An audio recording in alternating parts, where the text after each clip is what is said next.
live? We good? We're not doing it live. Oh, I mean, are we good? Yeah. Okay, we're going to talk about belts today. So we got a powerlifting meet coming up in December 3rd, December 2nd and 3rd. Saturday's already sold out. Sunday we got, maybe at this point, only 10 people can register. So if you're going to register for that meet on December 3rd, because you can't do December 2nd anymore, you got to make sure you register immediately, ASAP, as soon as possible. Revolution Powerlifting Syndicate is who's coming to KDR. So we're going to talk about belts, purpose of why you wear a belt, how to size it, etc., etc. First thing, if you're going to buy a belt, you got to make sure that it fits within the regulation of the organization that you're going to lift with. So RPS says that the belt can't be wider than 4.5 inches. So this is under 4, and then it can't be deeper than, I think, 1/2 inch, and this is under 1/2 inch. All right, so a wider belt. Let's start with the purpose of a belt first. So if Jamie goes down into a squat, so let's get you to stand like right here. So when she goes down into a squat or a deadlift or whatever the case may be, right? So go ahead and squat down. So she has to squat down to below parallel, meaning that the crease of her hip is approximately in line with the top of her knee. If it's up high, okay, obviously that's really high, then she won't get that lift, she'll be called out. So it's always better to go a little bit lower into the squat. Yeah, right there, okay? And then have you come back up. Okay, so what the belt does, the same thing deadlift position, right? So down here, what the belt does is essentially the belt allows you to handle more weight in a arguably safer manner, right? So if I were to put 300 pounds on Jamie's back, then she has 300 pounds that's pushing through her, okay? But, and with that 300 pounds, the weakest link is going to be right through here, okay? Because this is just her spine. She has some muscles here, but the weakest link isn't her hips, okay? It's not her femurs, right? It's this area that's going to bend the most. And so what a belt does is a belt basically goes around this area. It increases the diameter of the area. And so if you think about, let's say you had a really heavy book and you put it on top of a toilet paper container. Well, the toilet paper roll would be able to support that book pretty easily. But then if you put that book on top of a pencil, well, the pencil probably wouldn't be able to support the book very easily. And so what the belt does is it basically turns Jamie's midsection from a pencil into a toilet paper roll. So the belt increases the diameter, basically, of her midsection. The belt also allows her core muscles to be able to push against something. And so the funny thing about your core, at rest, right, your core actually bows out at rest. And so when you contract your belly, well, then your core pulls everything into your spine, right? So, if you're a hot girl or a hot guy walks by at the beach and you suck in your gut, right, that makes your stomach look smaller, okay? But when you relax it, it bows out. Well, when you put a belt around your stomach, then instead of your muscles actually pulling in, it gives your muscles something to push against. And so the function of your muscles, the function of your core muscles, when you're wearing a belt is different than the function of your core muscles when you're not wearing a belt. And we're not going to get into which one's better or which one is problematic or whatever. You just have to understand that the muscles do a little bit different of a job.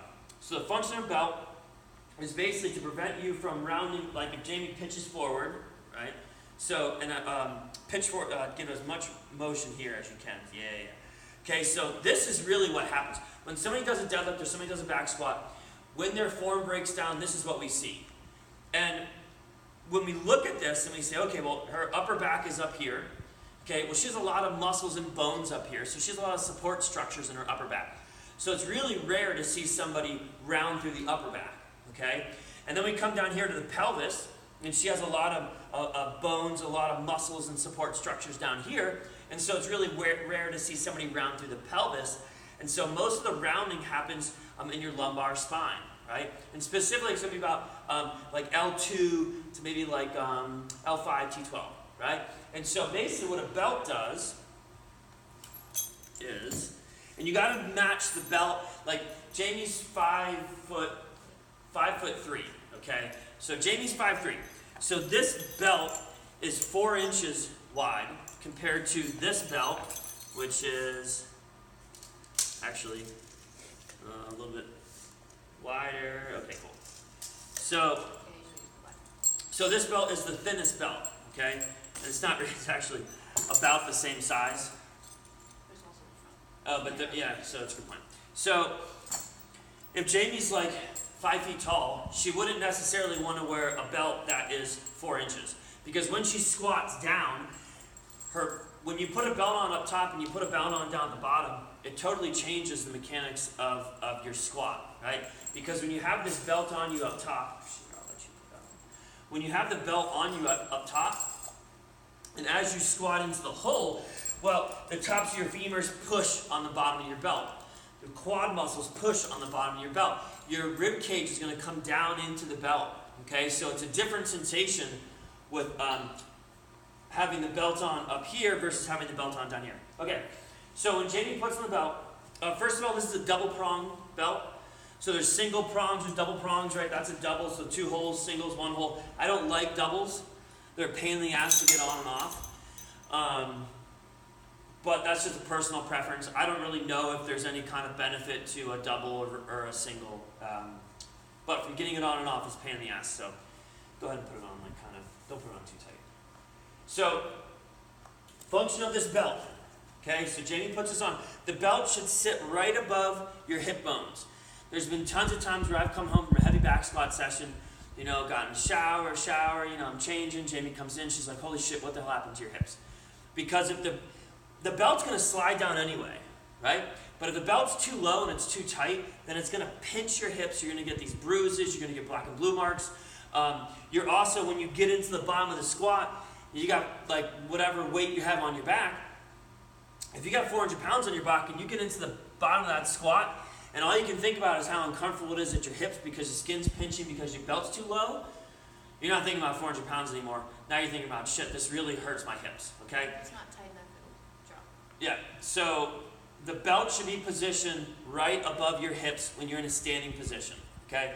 When you put that belt on, you should squat a couple times down and up, and you should go a little bit lower than what you're actually going to compete in the competition, because that bar is going to push you down. And so that way, if you get a little bit lower, you get down there and you're like, okay, that feels okay. It should not feel comfortable. In fact, I always tell people, when you put that belt on, you should immediately want to take it off. It should be so uncomfortable and it should be so restrictive that you need to take it off as soon as you're done. If you put a belt on and you do your lift and your belt's still on, you're walking around, you're talking to people, that belt's not really doing anything for you at that point, okay? It needs to be tight. So, the belt goes right above the hip bones, okay? And again, if you have a short torso, then you're going to have a problem with that if you pick a really thick belt, okay? Now, having said that, the purpose of the belt is to prevent her from rounding. So do that round again. Yeah. She can't, okay? So the purpose of this belt is to protect your lumbar spine from rounding. And it's also to give your belly something to push out against. And so instead of having a pencil midsection, you have a toilet paper roll midsection, right? Thicker midsection. There's a reason why thicker people tend to be able to lift more weight. There's a reason why a building is built to be so thick in order to handle so many stories, okay? Okay, so that's basically the position of the belt. As far as the front goes, you do have some belts that are the same size, and then other belts that are more tapered down, right? There's probably a reason for it. As far as our members are concerned, as far as we're concerned, it's basically just a comfort thing. Like the main support should be in the back, and ideally it should be the same width the entire length of the belt. But that's not a really big deal. Okay, so when she puts the belt on, the difference between a back squat, if she's going to use a belt for back squatting versus using a belt for deadlifting, generally speaking, when she puts a belt on for deadlifting, it will be 1 hole less than when she puts it on for back squatting. So when she puts it on for back squatting, she wants it as tight as she can possibly get it, right? And what's that? You don't have to go tight yet. So she wants it as tight as she can possibly get it. And let's say that means that on this, out of the out of the 9 holes that are on this belt, let's say for my back squat, I go 5 holes in, okay? On my deadlift, I would go full 4 holes in. And the reason why I want it a little bit tighter on my back squat than the deadlift, the biggest reason is because in the back squat, right, I'm putting it on up here, I'm in a upright position, vertical position, and then it takes me down into kind of like this crunch position, right? And so in that bottom position, that's when I'm going to round. And so the tighter this is up top, the harder it's going to be for me to round at the bottom, or the easier it's going to be for me to keep my chest up, okay? In the deadlift, I'm starting from a round, essentially a crunched position. And so if my belt is super, super tight at the bottom, then I'm not even going to be able to get myself down because the belt's pinching against my hips, right? And so I'm also not going to be able to take a breath because if it's really tight at the top and I go down and I try and take a big breath to help stabilize my pelvis, Valsalva maneuver, blah, blah, blah, I'm not going to be able to do that because I have this thing that's preventing me from breathing in, okay? Okay, so tighten it up. Yeah, so I said tighten it up, she said, well, you have to tighten it up. That's a common thing. Like most people know if I put a belt on them, they understand the difference between what they can put a belt on and what somebody else can. So we'll go over real quick how to put a belt on somebody. I'll come closer to the camera. Is that okay right there? Yep. All right, so turn this way a little bit.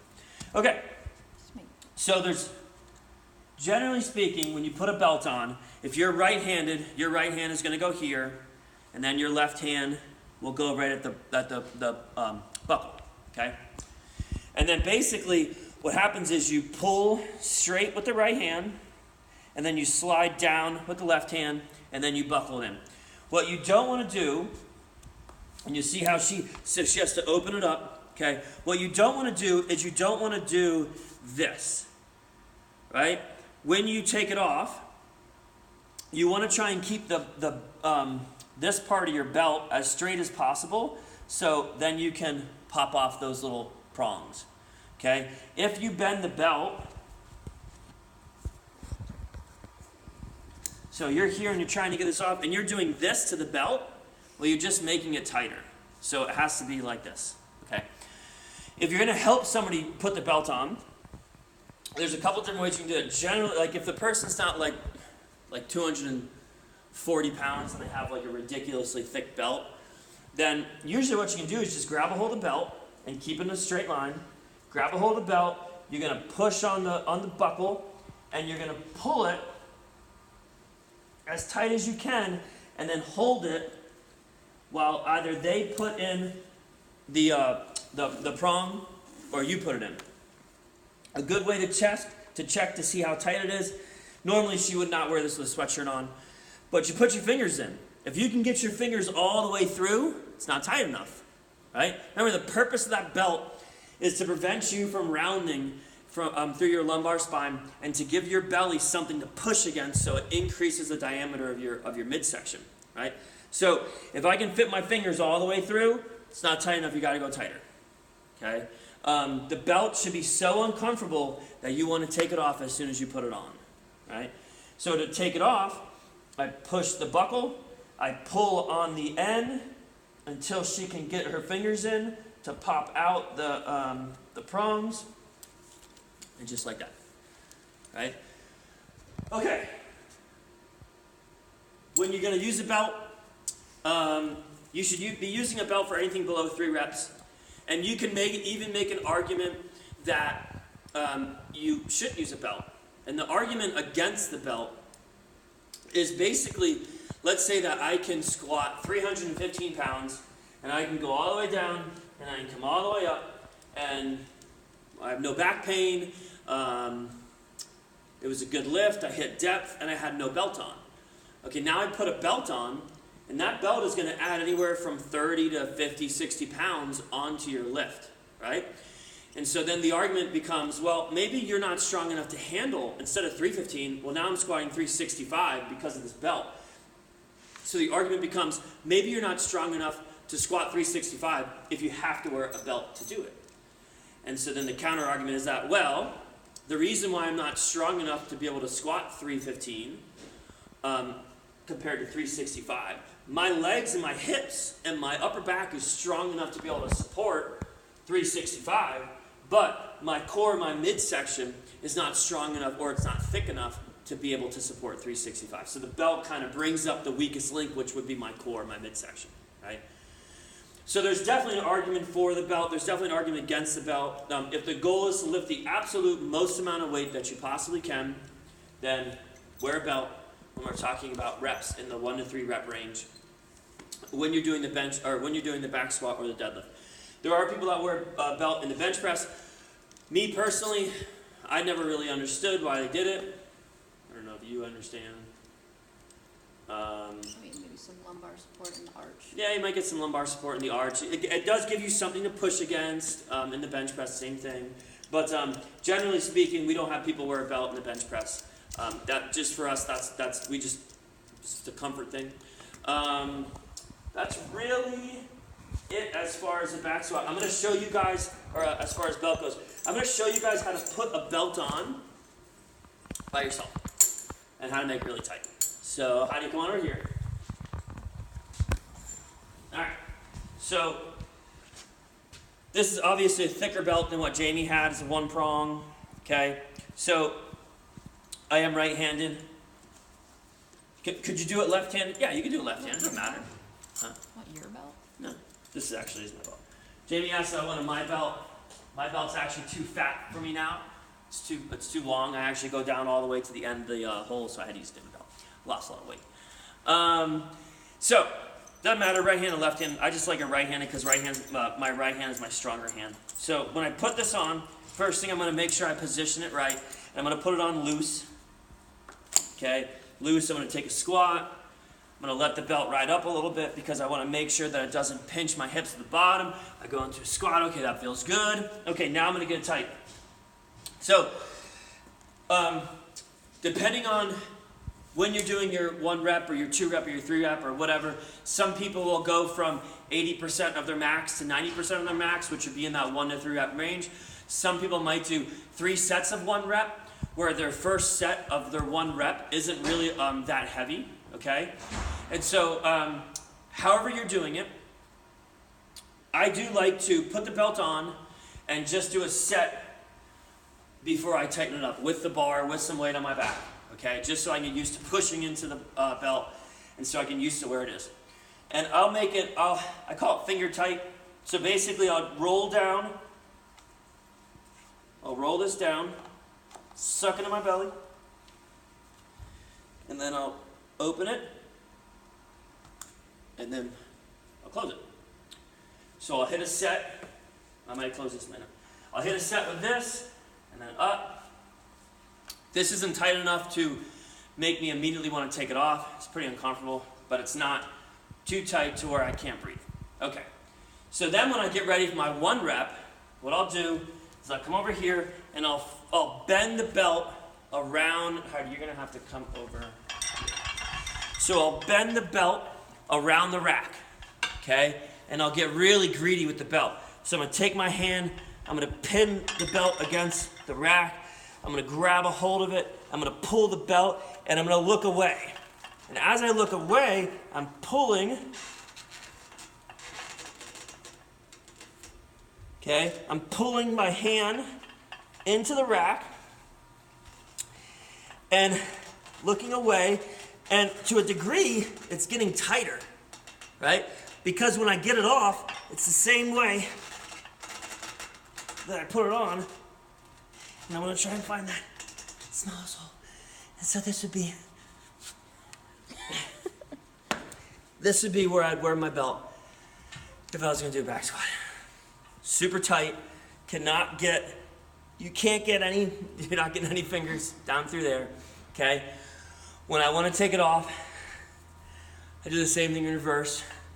So I pinch it, and I'm going to turn, and I'm going to look away, and then pull up. You can do this with a partner, or the partner does the same thing. Like here, a second, we'll partner up. Your partner should be around the same size as you. Like if Jamie was going to try and help me get that off, it probably wouldn't be very successful. So, go ahead, put that on. So what happens is, so basically, let's turn this way a little bit. So what happens is I step in front of her, so I now become this post. I grab a hold of this, okay, real tight, I hold on to it. She turns the other way, and as she's turning, it's starting to tighten that belt. You got to be a little bit careful though, because if it gets too much, if you turn too much, like this, then she won't be able to get the prongs in. And so there's a balancing act between turning versus keeping it straight. If you keep it straight, it's easy to get the prongs in. If you give it a little bit of a turn, you can get a little bit more space in. But if you turn too much, then you won't be able to get the prongs in. So then she wants to get out, step in front, I grab it, okay, she turns, and then she pops out. 9 times out of 10, it's harder to get into the belt than it is to get out of the belt. A lot of times, if you get that belt tight enough, and you get the belt in the right position, and somebody just comes up and grabs a hold, a lot of times you can just turn and it'll pop open and you can get out of it. But putting it on tends to be a lot harder. So I think we covered everything in the belt. You guys have any questions? Cool. All right, guys, that's how you do a belt. That's like belt 101.